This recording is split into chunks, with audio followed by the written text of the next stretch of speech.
The House of Mystery presents Inside Writing, the radio show where authors discuss their writing process in all genres. A guy that's written some really interesting books. I've been listening to the one lately about cults and conspiracies. So welcome to the show, author Goldwag. Thank you for being here. It's a pleasure. Wow. So that book on cults and conspiracies I've been listening to, I'm sure surprised at how planned and organized a lot of these conspiracy groups are. It's fascinating, and it's weird.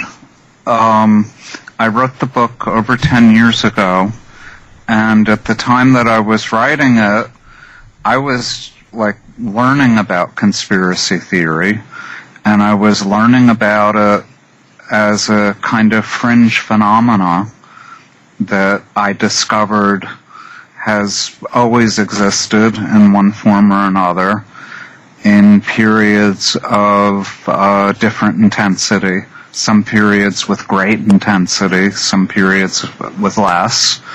And now we're talking about it in a time where I don't know if it's ever been so intense, and it just feels more timely than I can stand. So it's strange. So what do you think about what's been going on recently with what seems to be a surge in conspiracy theories? Do you think they've moved from the fringe into the mainstream? They are so in the mainstream that I think of normal sane thinking as kind of a fringe phenomenon now. I have never lived through anything like this. So when does conspiracy theory in your work overlap with cults? Where do those things sort of overlap on a Venn diagram? Well, it's interesting. Again, when I wrote this book, I was sort of discovering the topic. And one of the things that I discovered is that cult leaders tend to be conspiracy theorists. And that conspiracy theory often fits neatly into cults. The nature of a cult, practically, is that the leader redefines reality for people. And the nature of a conspiracy theory is that you're redefining reality. You're taking something usually that's the opposite of Occam's razor. Occam's razor is it's a medieval philosophical formulation that usually the simplest explanation is the soundest explanation. That the more bells and whistles you require, the less likely it is to be true.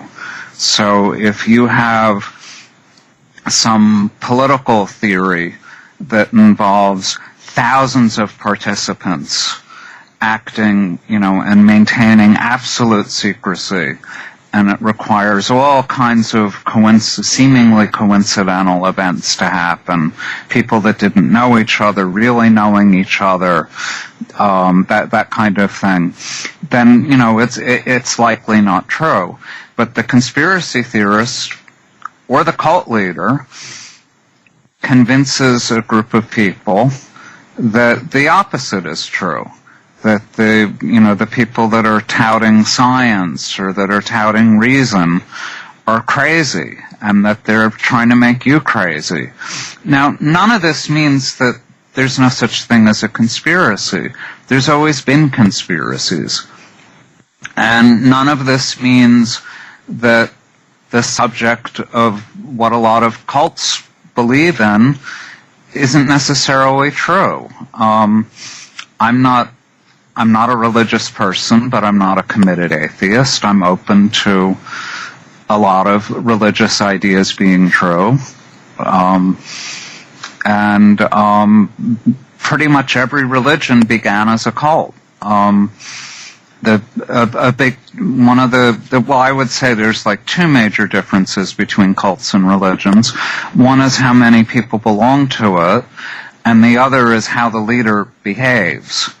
Because another common feature of cults is that the founder leader is very much present and abuses their power. They not only try to control their followers' minds, they take possession of their bodies. They're rapists often, serial rapists. They commit acts of violence. But then with secret societies, cults, and conspiracies on this Venn diagram, you have dictators running a cult of personality that's fueled by conspiracy theories and so on. But again, we live in an era right now where some of the most powerful people in the country, people that aren't on the fringe at all, are proposing conspiracy theories as an explanation for the world. And we live in a country where, at least, and I'm going to reveal my politics here, at least one of the political parties is functioning very much like a cult. So, and we have a political leader who at least one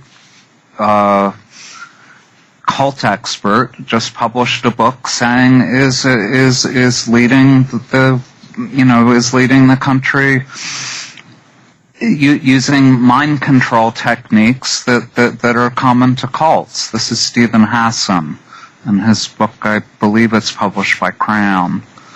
So we live in a very strange time, not an unprecedented time. There have been times in history that are like this. They're usually pretty bad times, though. So do you think, and we had Steve on last week, do you think that Trump and his followers, do you think that would be accurately described as a cult, according to your definition? No, because, again, cult is such a laden term that I would hesitate to use it to describe millions of people. That said, and I'm also, a lot of these terms, it's hard to use them accurately because, a lot of people will say that, Catholicism is a cult, or Mormonism is a cult, or Islam is a cult. And what they're really saying is that my belief system is true and this other belief system isn't. If you have a group of a couple thousand people and they all commit suicide because the leader tells them to, you're definitely talking about a cult. But what you do have with Trumpism is a willingness to believe the unbelievable, a sense that this kind of insular paranoid sense that the leader is not only has a monopoly on the truth, but is also potentially victimized. Everyone in the world is out to get this guy, and but at the same time, he's the only person who can keep you safe. So it's that Venn diagram again. It overlaps in a lot of ways that are disturbing, especially if you're kind of a traditional person that believes in science and that believes in, that has a rationalist enlightenment point of view on things. So oftentimes when we use the term cult, we often have this view in mind. So we're not always talking about, millions of people, but we see these sort of fringe groups. What makes people fall into groups like that? Like when you say cult, I usually think of, maybe the Branch Davidians or the people that flew away on the comet wearing the Nikes. So why do people gravitate to this? I don't know. I've obviously read a lot, and I've talked to a lot of people. I've read memoirs by people that were in cults and left them. I've talked to people. I've known people. I've observed. My sense is that rationality is very fragile, and that people can be very needy. The analogy that I keep coming up on with cults is violent, unhappy families. People that are abused by a parent usually reframe the whole world so that the parent isn't abusing them, because it's very, very hard to process that the person that you love more than anyone and the person that you depend on to keep you safe is hurting you. Cult leaders use techniques to control people's minds, but they can't control anybody. When I grew up in the 1960s and 70s, there was a lot of fear that if you were a kid and you were hitchhiking, which I used to do, watch out. Someone in a cult is going to pick you up, and the next thing you know, you're going to be a Mooney. You're going to be whatever other cult it was. I don't think that's really true. I think you have to have a susceptibility to this. Otherwise, it's not going to affect you. But for susceptible people, it can be incredibly affecting. And when I look at these groups of hundreds of thousands or millions of people that would rather live in an alternative reality, they tend to be times of transition or of collapse or of economic insecurity. I mean, we had this great period in this country in the 19th century.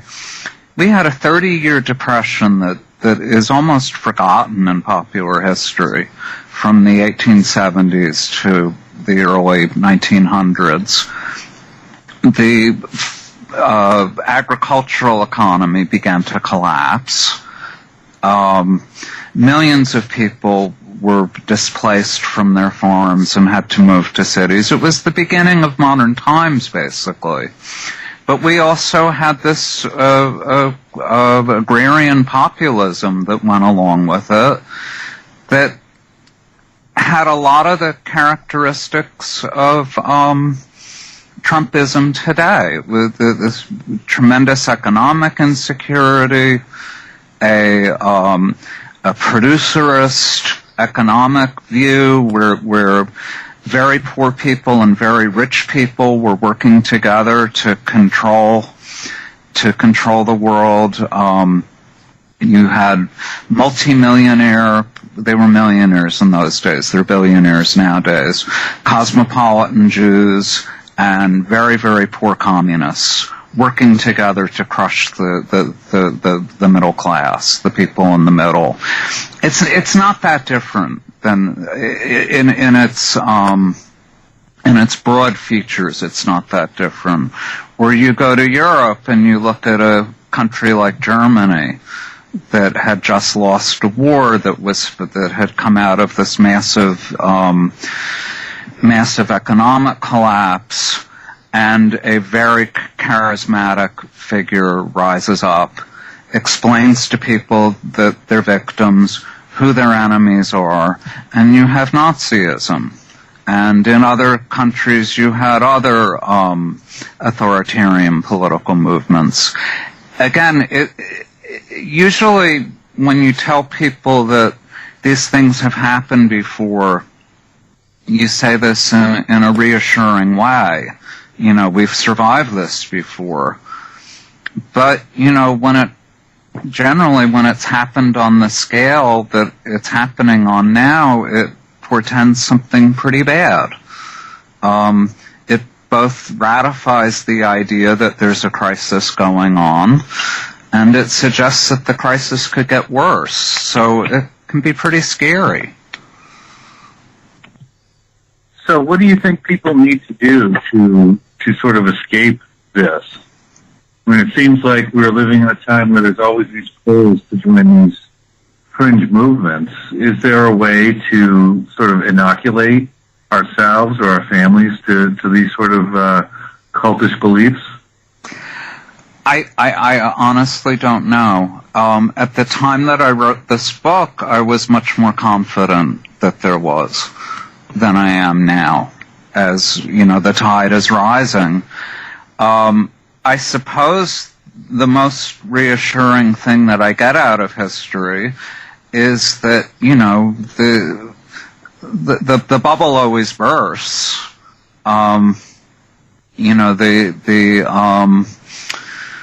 The tulip bubble or whatever, when in Holland in the 18th century, when the price of tulips went up to hundreds of thousands of guilders, that was a kind of shared craziness that eventually collapsed. These things reach their limits.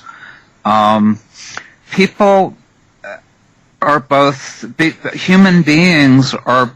We have the gift of rationality, and we also have these evolutionary proclivities to follow alpha people.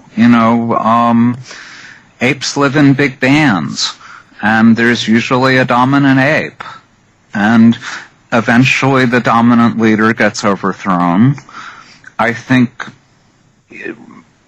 we're more rational than we're not rational as a species. I hope in this country that the fever breaks, the bubble bursts, people go back to just being normally crazy instead of incredibly crazy. But again, as somebody that was writing about this 10 or 12 years ago, it's incredible to me how much more intense the phenomena has gotten. What are some of the stranger cults that you've researched? The one that my favorite, when the book first came out, I loved to talk about it, were the Hollow Earth groups. Because it's not like flat Earth, but instead Hollow Earth. Hollow Earth. And the reason I liked it so much is because it's like a metaphor for the whole phenomena of cultish thinking. And there was one group, I can't remember the name of it because I wrote the book a long time ago. It was a guy that was struck by lightning a couple times.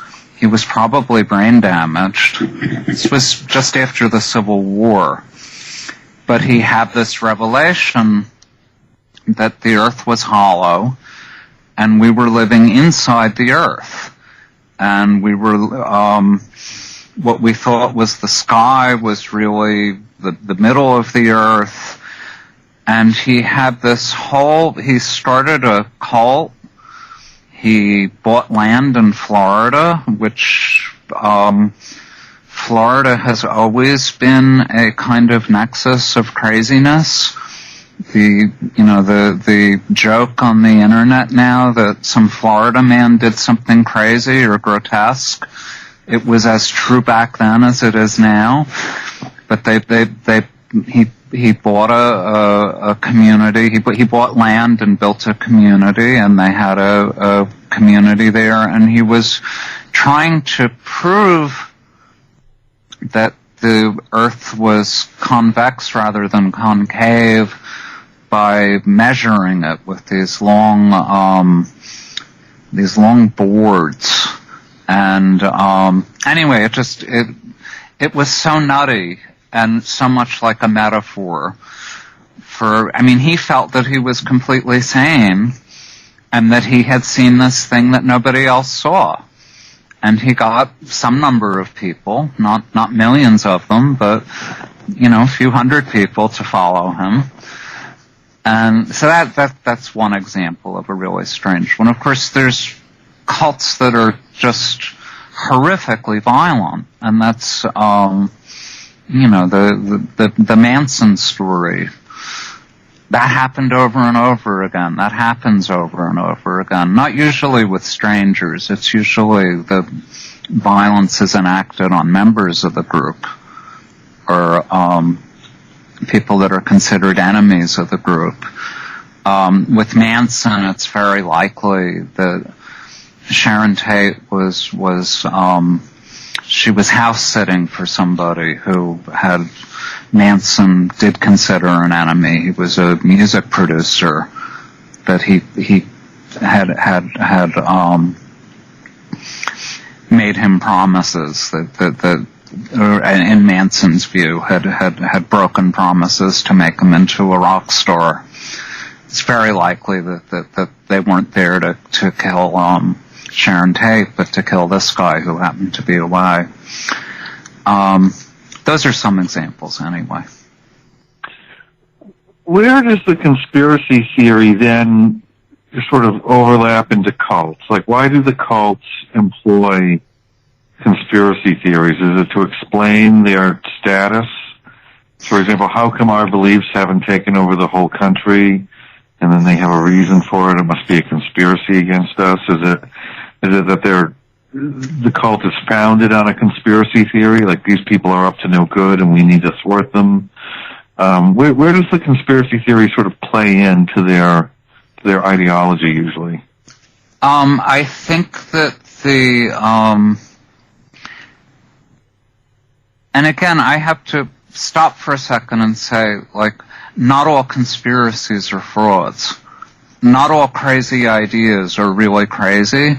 Some crazy ideas are actually great discoveries. You know, the Earth isn't flat. People thought the Earth was flat at one time. The sun doesn't revolve around the Earth. The Earth revolves around the sun. There are these startling discoveries. Somebody that people thought was a good person turns out to be a bad person. A group that people thought was relatively benign. I mean, there was a time when you would say there was a whole industry in this country, there was a whole publishing industry based on the idea that Catholic priests were sexually abusing innocent people. And that there was a best-selling memoir in the 19th century about this nunnery in Montreal where young women were systematically abused. And a rationalist, a debunker, a professional debunker went up to Montreal and proved that the whole thing was crazy. But 20 years ago, 30 years ago, if you told people that there were dozens and maybe hundreds, maybe thousands of priests that were getting away with abusing children, that there were bishops and cardinals involved in this conspiracy, people would have said, oh, that's a conspiracy theory. It can't be true. So you have to be careful about the things that you dismiss. But to go back to your question, I think that the followers of cults have a need to live in an alternative reality, one where they feel much less threatened and insecure, where they're, if you feel like a economically and socially powerless person, and you join a cult where you become one of the very few people in the world that have access to the truth, then your status turns upside down, and it's a fantastic thing.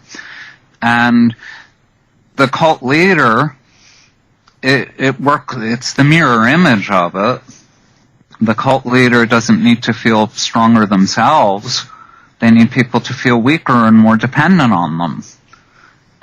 They already have this overpowering sense of strength, and they want to enact it. But what's interesting when you study the human brain, and when you read, when you read experimental psychology, objectivity is hard to come by. Our eyes play tricks on us, our brains play tricks on us. A lot of things that we think are true are not true. We're all susceptible This is why, psychedelic drugs can have the same effect on people that joining a cult can have on people. Where you could just, you could be mentally ill. On the other hand, you could be much more acute than a lot of people and stumble on something that's true. We have a lot of trouble wrapping our minds around really, really advanced physics because you have to know math to understand it. But when you explain it to people without the math that proves it, it sounds really crazy. On the other hand, something like evolution, you don't need to know math to understand it. People think that they can dismiss it from a common sense standpoint. It's an example of a reality that's as hard to grasp in some ways as cultism is hard to grasp in other ways. I'm probably going off on a tangent, so I'll stop. But it's never, you have to, at the same time that you have to be aware of how crazy some of this stuff is, you have to avoid using words like crazy, too. So how about when cults sort of overlap with mainstream religion? So, for example, I'm thinking about doomsday cults, or people who are expecting the end of the world to come next year, next week, and then it doesn't. And that doesn't seem to dampen their confidence in the cult or its leader. Why are those beliefs so strong that in the face of disconfirming evidence, people seem to just hold on to it? Because cognitive dissonance hurts so badly. There is I cannot remember the name of the book. It's one of the best books I've ever read. And alas, I can't remember the name of it or the author's name. But the founder of cognitive dissonance theory in the 1950s, he found out about a little flying saucer cult that had a leader who predicted the end of the world in like a year. And he was able to infiltrate some of his graduate students into the group because he wanted to see what would happen when the world didn't end in a year. And this happened very famously in the United States in 1839. There was a doomsday group called the Millerites, and they picked a date that the world was going to end. It didn't end. And Millerism collapsed, but Seventh-day Adventism grew out of it, and the Jehovah's Witnesses grew out of it. Two very large groups nowadays. And they come out of this disconfirming incident. So, back in the 1950s, this guy, whose name I really wish I could remember, infiltrated his graduate students into the group, and indeed the world didn't end. And he traced what happened to them, because you could fit all the members of this group into a suburban house. They were easy to trace. It was only about 15 or 20 people. And the leader of the group continued being a cult leader. Not like a huge cult leader, but she went on for as long as she lived, leading different groups, little marginal followings. Some people left the group completely. They were humiliated. But anyway, what his discovery about cognitive dissonance, when you talk about cognitive dissonance is the psychic pain that you feel when an idea conflicts with reality. When you believe something, when you believe it with all your heart, and reality just doesn't seem to confirm it.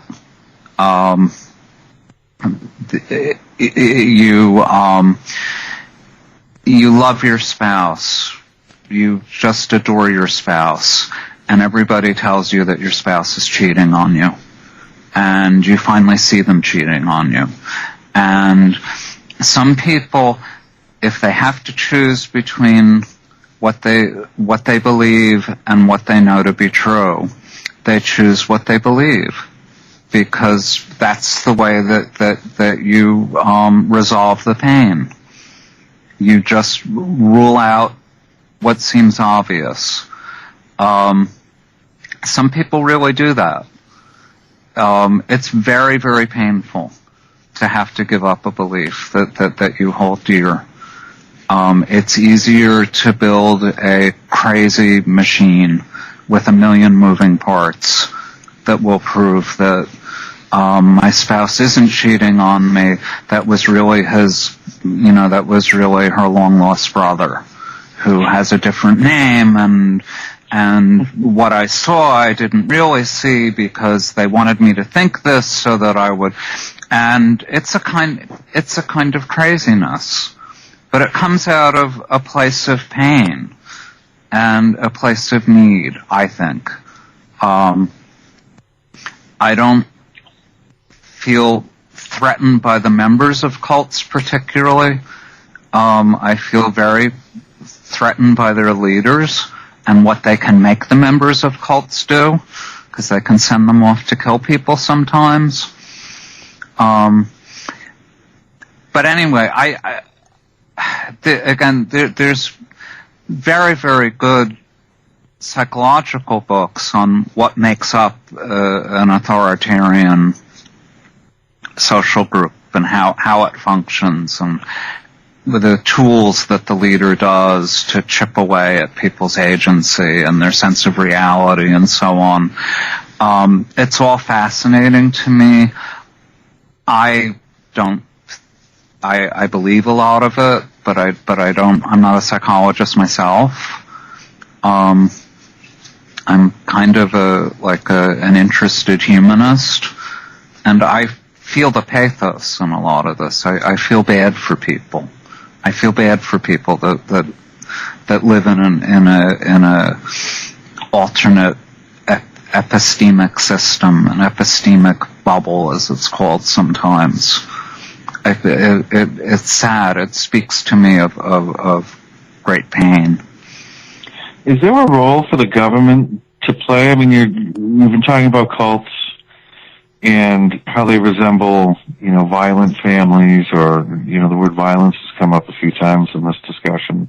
Is there a role for the government to sort of address this? I mean, obviously there would be free speech issues and freedom of association issues, but is there a point where, cults, move beyond that? I mean, is there a point to step in, after violence is committed or before violence is committed, or?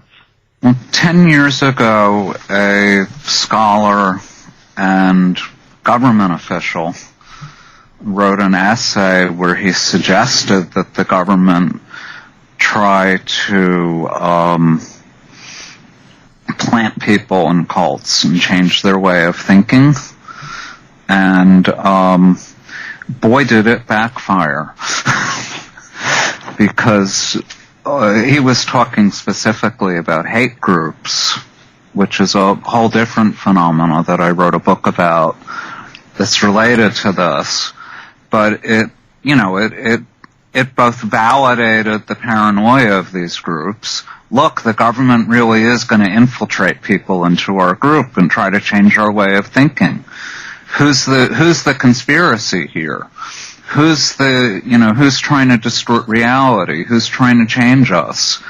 It was, so, no, I mean, if you're going to try to inoculate the country against a specific group, you're probably going to get in trouble. On the other hand, if you're in law enforcement and, there's a known hate group that's preaching violence, yeah, you should watch it. You should be aware of it. And often, I mean, again, it's like everything I'm saying is ripped out of the headlines. You know, when you have just in the last couple of days, Stephen Miller's emails that he was sending to Breitbart when he was working for Sessions, when Sessions was still a senator and he was working for him, he was pitching article ideas to Breitbart about how evil immigrants are, or he was sending them articles from the publication of American Renaissance, which is it's basically a hate group. It's Jared Taylor's white supremacist group. They hold conferences like they're an academic group, but most people would call them a hate group. How do you stop them? I don't think you do it by infiltrating people into them. You do it by people like me, trying to other people writing books that are saying, look, we have this phenomena. There is another side to this. There's a way to understand this. Can you cure the people? I don't know. Again, not everybody is susceptible to this. And people, when you look at the history of this and you look at the really broad phenomena of how paranoid thinking works, people tend to be paranoid in the same ways, and they're afraid of the same things. When people get Alzheimer's disease, so many people decide that one of their caregivers is stealing from them. So many, there's these patterns of disrupted thought that appear. The Boston Marathon bomber, the kid, one of the brothers was helping his mother take care of a guy who had suffered terrible brain damage, and I don't remember how it happened to him. I think he was mugged, and over the course of time he became incredibly paranoid and introduced this kid to all of this literature about I don't even remember the nature of the literature, but it was paranoid literature. There's a connection, I think, between sometimes it's brain damage, sometimes it's brain structure, sometimes it's psychological damage, psychological vulnerability. Not everybody falls for this stuff. And that's something that you need to remember, even, especially in a time when so many people seem to be falling for it. Well, it's never going to be everybody. So, we've seen damage in the past where government has tried to, I guess, step in with some of these cults. And sometimes it goes well and sometimes it doesn't. Like with the Branch Davidians. Yeah, what do you think could have been done differently with the Branch Davidians? There you have, some people escaped, but a lot of people died. What could we do better in dealing with these groups? To me, that was an example of, it's like when somebody calls the police because a family member hasn't taken their insulin and they're walking around disoriented and the police come and shoot them. That was that on a very large scale. Mm-hmm. I suppose they were afraid that the kids were being harmed, but they weren't going anywhere. And I think, when people aren't going anywhere, when you surround them and wait them out, you negotiate with them. there was this impatience, I think. I mean, I think the Branch Davidian story, it's a terrible story. It's a horrible mistake. And it also fed more extreme violence. You know, the Oklahoma City bombing, didn't that occur on the anniversary of the Branch Davidian? I believe it did. I mean, it fed the paranoia. It fed the so the government should be super careful at the same time that it's aware of things. When you're dealing with thought contagions, I think you need to, maybe it would help to talk to epidemiologists about how they control germs. It would certainly help to talk to computer scientists about how ideas get propagated. But I think that, sometimes government's the culprit in these things too. I mean, sometimes the government is the enemy. So again, I hesitate to give answers but I think if you understand that there's tremendous challenges, you're already better off than if you step in thinking that you can, take care of it in one stroke. So there's been one group that I've been watching for the last few years, and that's the Lyndon LaRouche group. They go by the name LaRouche Pack. And he's recently died, so I'm sort of watching to see what goes on with that group. And they're a cult in the sense that they had an extreme devotion to Lyndon LaRouche, their leader. But they were very much decentralized. So LaRouche was somewhere, and then everyone else was sort of dispersed across different cities, and they would go out and spread their message. Where do you see that going? I'm assuming that the LaRouche group itself is going to disappear. Although they were just in the news a couple weeks ago. One of their members showed up at a Ocasio-Cortez town hall and disrupted it. And it was I was surprised that they were still around, but I guess they were. LaRouche's ideas, though, that he had so many,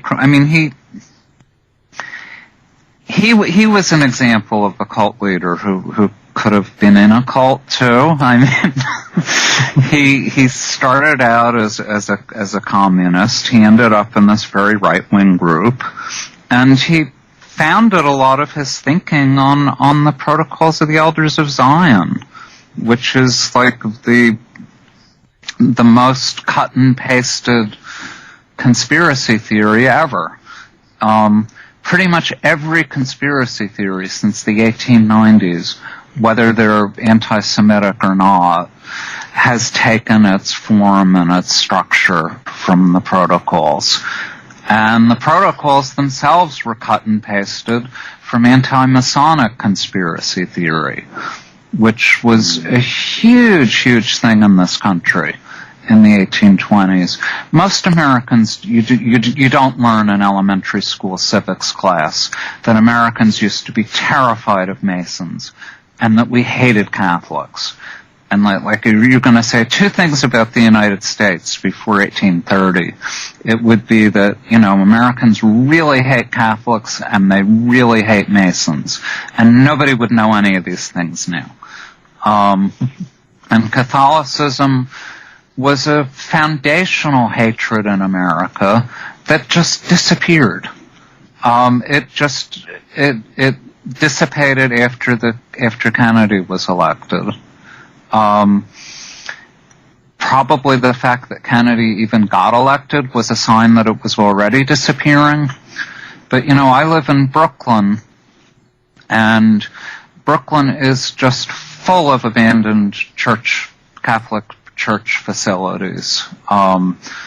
Monasteries, nunneries, gigantic churches, schools, parochial schools that aren't in business anymore. Because American Catholics used to have a completely separate social infrastructure. They were taught in separate schools. They had, it was just, it's gone. This is a whole side of America that's just gone. It's changed. Some things really do change. I think America was never an anti-Semitic country in the way that European countries were. There was a lot of anti-Semitism in the country, but we didn't have the government wasn't propagating it. A lot of the structures of anti-Semitic thought have just been refitted onto Islamophobia now. The exact same things that people were saying about Jews are being said about Islamic people now. And some of the loudest people that are saying it are Jews. And they don't even know that they're citing, that they're quoting the Protocols of the Elders of Zion. It's strange. And I do not remember how I got onto this tangent, so I'll stop. So let me ask you a question. When you see these conspiracy theories sort of going across the internet and then bleeding into mainstream news coverage, like, for example, the idea that Jeffrey Epstein, the billionaire philanthropist who was running a sex trafficking ring, when you see that stuff propagating, what goes through your mind when you see, now there seem to be, members of the House of Representatives pushing this theory that maybe... Except it's true. That's what's so horrifying to me. That people...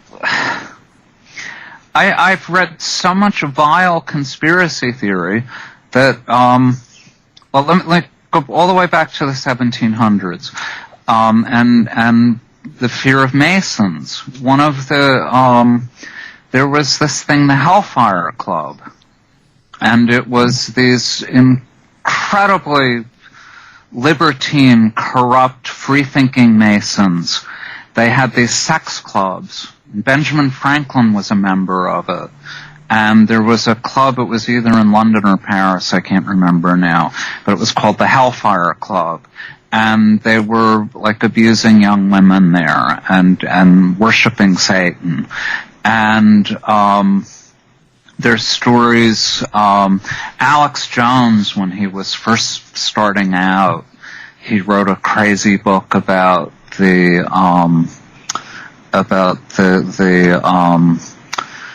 summer camp for millionaires in California. I can't remember the name of it, but Bohemian Grove. And he infiltrated it, and he saw this pageant that they've been putting on there since the 19th century, and he interpreted it as a cannibalistic rite from ancient Babylonia. Crazy stuff, and described all this, this human sacrifice and blood drinking and sex stuff, and it just sounds insane. And then you've got this Jewish billionaire with ties to extremely well-known scientists and political figures, and he's doing this. He has it. It's real. It's true. It isn't a made-up thing that he was abusing all these women. And then he dies in jail, in a place where people were supposed to be watching him. I think that it's very plausible that he commits suicide. If I were him, I would have committed suicide. He was not happy at all being in prison, and he had dodged that bullet once. He wasn't going to dodge it a second time. But I'm not going to get up on a pulpit or go on the radio either and say, how could anyone think something as ridiculous as that somebody killed him? Because lots of people had reason to kill him. I don't know. This is why I said at the beginning of this conversation, I've been thrown for a loop by this world that we live in now, where some of these things that 10, 15 years ago, I would have said, are just crazy. This could never happen. The government wouldn't be propagating theories like this. Only people on the fringe would, or very bad people in the government that don't really believe it and are doing it to get some advantage, because they're demagogues. We're living in times now where some of this stuff turns out to be true. Maybe some of this is, maybe some of the reason that conspiracy theory is so incredibly tempting for some people to fall into is because some of it's true. It's human nature that very, very rich people test limits. Maybe it's actually true that if you, that more billionaires do bad stuff than more middle class people. I don't know. There aren't that many billionaires, so you can't really do that much statistical studies of them. There's only, I think, 600 in the country. And Epstein probably wasn't really a billionaire either. But he was exactly like something that a conspiracy theorist would have made up. I mean, I was really thrown. I was flabbergasted. I'm not saying that it's all true, but that one really threw me. Wow. Well, our time is coming to a close. And now, do you have a website that people can go to if they want to look you up? Yeah, I haven't written a book for a while. I don't have anything that I'm currently selling, but I have a website where I write about my ideas occasionally. And all my books are listed on it and reviews and so on, and it's just arthurgoldwag.com. I have an uncommon enough name that I don't have to do anything fancy. We'll have that. We're going to have that linked up on our site too, so people can just do one click. Again, our guest has been author Goldwag. Thank you so much for having me. You've been listening to the House of Mystery radio show. To find out more about our guests, hosts, or show, go to www.houseofmystery.com. Show's over for now. Was it as good for you as it was for me? Yeah. Good night. This has been a production of Something Weird Media. I'll be back.